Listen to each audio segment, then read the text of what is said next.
चलो देखो, dielectric constant हम लोग समझ रहे थे, या फिर रिलेटिव परमिटिविटी उसको बोल सकते हैं। तो जैसे होगा हम लोग का, सबसे पहले इसका डेफिनेशन लिखेंगे। तो क्या होता है डेफिनेशन? द डाइलेक्ट्रिक कांस्टेंट, और या फिर उसको रिलेटिव परमिटिविटी भी बोलते हैं, परमिटिविटी भी बोलते हैं। अच्छा, डाइलेक्ट्रिक कांस्टेंट या फिर रिलेटिव परमिटिविटी बोलते हैं किसकी dielectric constant? Of a medium की may B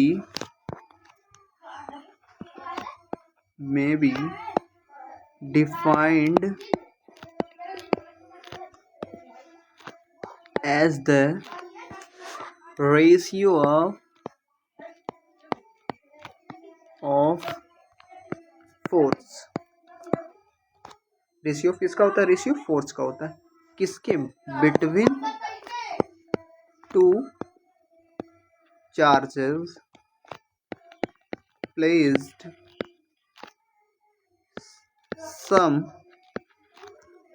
distance apart in free space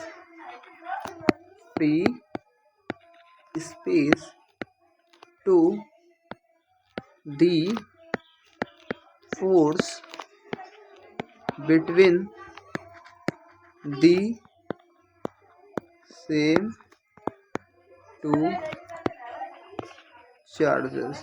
अच्छा, यहाँ पर देखो मैं लिखा हूँ कि द डाइलेक्ट्रिक कांस्टेंट, या फिर उसको बोलते हैं relative permittivity of a medium, ये एक मीडियम का होता है। जैसे मे बी डिफाइंड एज, इसको हम डिफाइन कर सकते हैं रेशियो ऑफ किसका रेशियो? फोर्स और चार्जेस के बीच का जो डिस्टेंस होता है, और फ्री स्पेस में।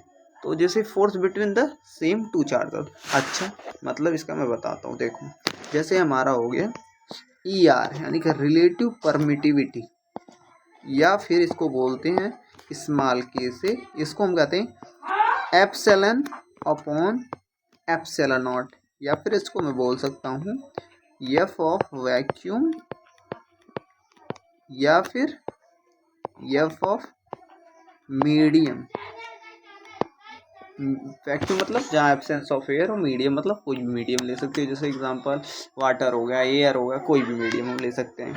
अच्छा, अगर मान लो हम लोग को मीडियम निकालना है, क्या मीडियम निकालना है, suppose that F of medium, सब मीडियम, तो हम यहाँ पर क्या लिखेंगे? कन्वर्जन कर लो यहाँ पर। तो force on vacuum, F of vacuum upon dielectric constant, यानी कि K, समझ गए? F of medium is equal to F of vacuum upon K। अच्छा, अब यहाँ पर देखो, हम सबका इम्पोर्टेंट दिखा देते कितना किसकी डाइलेक्ट्रिक कांस्टेंट होती है। ध्यान से देखो, जैसे यहाँ पर मैं लिखवाता हूँ dielectric constant of vacuum, dielectric constant of vacuum is 1। कितना होता है डाइलेक्ट्रिक कांस्टेंट वैक्यूम का? 1 होता है। अच्छा, डाइलेक्ट्रिक कांस्टेंट एयर का देखो ध्यान से, एयर का डाइलेक्ट्रिक कांस्टेंट कितना होता है? समथिंग नियर अबाउट 1.054 होता है, लेकिन हम लोग इसको अप्रॉक्सीमेटली 1 मान सकते हैं। ठीक है, वैक्यूम का डाइलेक्ट्रिक कांस्टेंट हो गया, और फिर एयर का हो गया।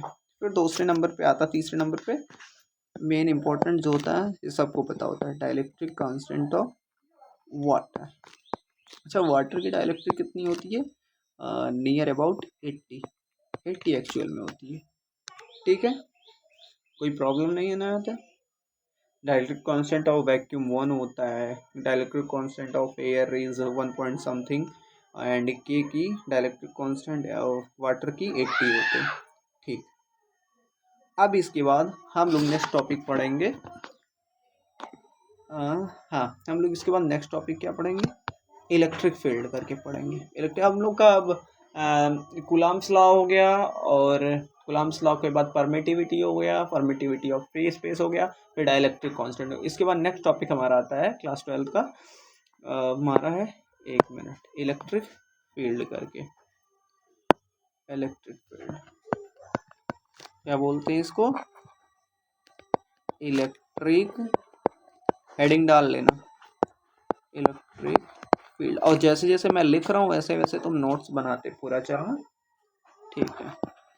इलेक्ट्रिक फील्ड ऑफ मतलब इलेक्ट्रिक फील्ड क्या होती है, पहले बताओ इलेक्ट्रिक फील्ड होती क्या है।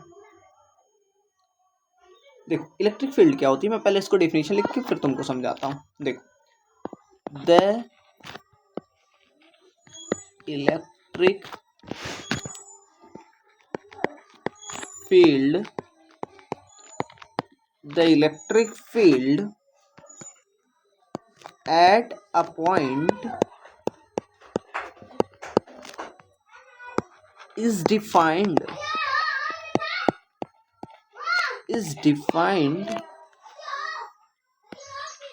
as the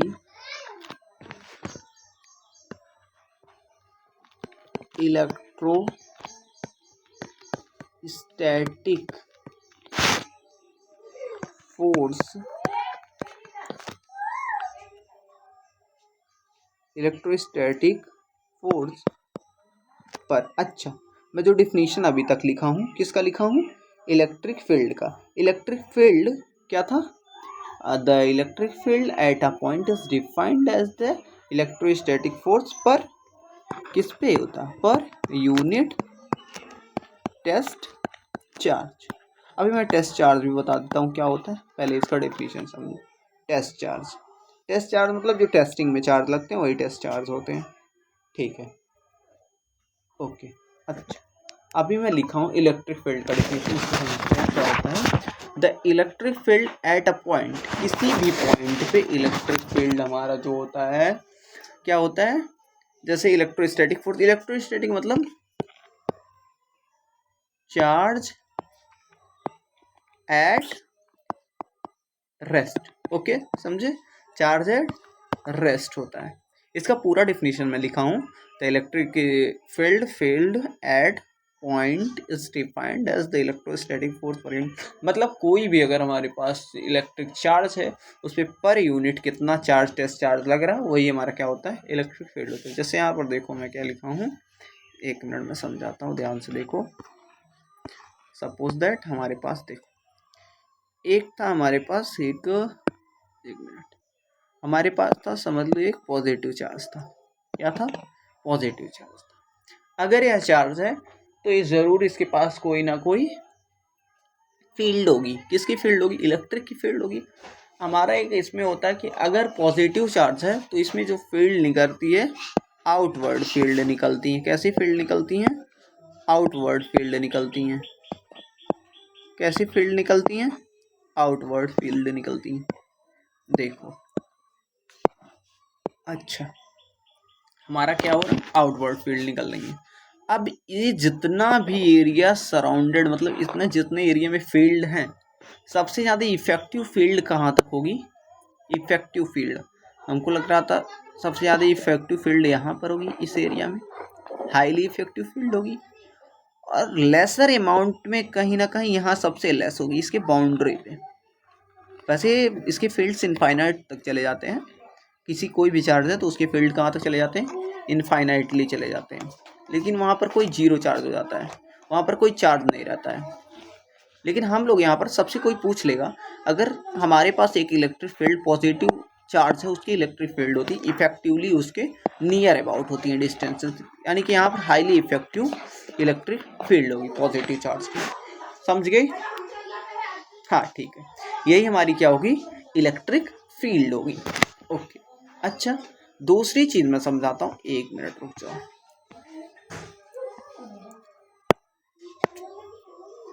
पॉजिटिव चार्ज यानी कि इलेक्ट्रिक फील्ड क्या होती हैं, आउटवर्ड होती हैं, क्या होती हैं, आउटवर्ड होती हैं। कैसी होती है इलेक्ट्रिक फील्ड, कैसी होती है, किसकी, पॉजिटिव चार्ज की, किसकी, ध्यान से देखना यहाँ पर मैं लिखा हूँ, पॉजिटिव चार्ज की इलेक्ट्रिक फील्ड कैसी होती है, आउटवर्ड यानी कि बाहर की तरफ निकलती है। फिर दूसरा मैं एक एग्जांपल और ले ले रहा हूँ, ध्यान से देखो यहाँ पर, ध्यान से देखो। मैं ले ले रहा हूँ एक इलेक्ट्रिक फील्ड थी, सॉरी एक मिनट, निगेटिव के बारे में बात करते हैं। निगेटिव, ये कैसे चार्ज है? Negative charge. इसके जो इलेक्ट्रिक फील्ड्स होंगे, निगेटिव चार्ज के इलेक्ट्रिक फील्ड्स क्या होते हैं? इनवर्ड होते हैं। कैसे होते हैं? इनवर्ड होते हैं, यानी कि इनवर्डली क्या होते हैं? इसके निगेटिव के इलेक्ट्रिक फील्ड्स होते हैं। जैसे मैं यहाँ पर कहता हूँ, यहाँ इसका इलेक्ट्रिक फील्ड है, किसकी? निगेटिव चार्ज की इलेक्ट्रिक फील्ड है, तो हाईली इफेक्टिव इलेक्ट्रिक फील्ड यहाँ तक होंगी, यहाँ होंगी, इसकी बाउंड्री में होंगी। हाईली इफेक्टिव इलेक्ट्रिक फील्ड कहाँ होंगी? यहाँ पर ज़्यादा इफेक्टिव होंगी। लेकिन मैं कह दूँ, यह वैसी इलेक्ट्रिक फील्ड्स आ कहाँ से रही हैं? आ रही हैं इन्फिनिटी से। कहाँ से आ रही हैं? इन्फिनिटी से आ रही हैं, इन्फिनिटी से आ रही हैं, इन्फिनिटी से। ठीक है, यहाँ पर दो चर है। देखो मैं फिर से एक बार रिवीजन करा देता हूँ पूरा इलेक्ट्रिक फील्ड के बारे में। देखो इलेक्ट्रिक फील्ड क्या कहती है? The electric field at a point is defined होता है as the electrostatic force per unit test charge per unit test charge. अभी मैं नेक्स्ट एपिसोड में बता दूंगा टेस्ट चार्ज क्या होता है। अभी ध्यान से देखो, जैसे मैं बोला हूँ पॉजिटिव चार्ज के जितने अराउंड, जितने एक पॉजिटिव चार्ज अपना फील्ड निकालेगा, वही एक तरह की इलेक्ट्रिक फील्ड। पॉजिटिव चार्ज हमेशा क्या करता है? आउटवर्ड में इलेक्ट्रिक फील्ड क्या करता है? होती है। और निगेटिव चार्ज का इनवर्ड, निगेटिव चार्ज का इनवर्ड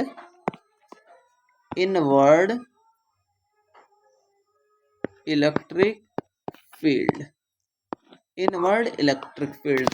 ठीक है, हम लोग इसमें बात कर लिए इस लेक्चर में इलेक्ट्रिक फील्ड के बारे में, और इसमें डाइलेक्ट्रिक कांस्टेंट के बारे में।